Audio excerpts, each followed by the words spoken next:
Okay, yes. Yeah, totoo yan sinabi na nabanggit mo.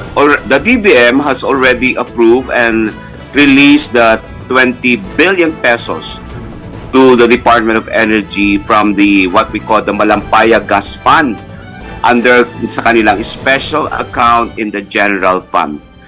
This funding will support basically the government's emergency energy security program, which basically aims to keep fuel supplies steady and prevent shortages and help manage of course, the impact of these changing global oil prices.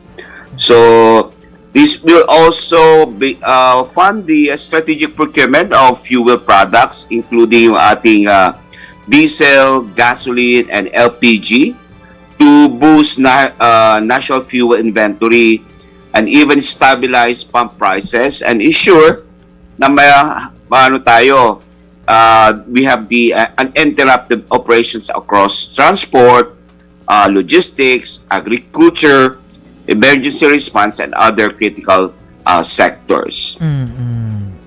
Secretary, mapunta lang po ako dun sa inilabas na EO ni Pangulong Marcos. Ano po? Binuo po yung crisis committee, tinawag po kayong uplift. Kayo po ba'y nakapag-convene na o kung hindi, kailan po kayo magko-convene? Okay.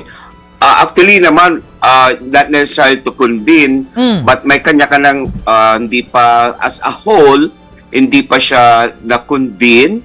But of course, meron kanya-kanyang mga responsibilidad naman na nakalagay doon kung anong dapat maging contribution at anong dapat gawin ng bawat member ng ating ng committee na ito.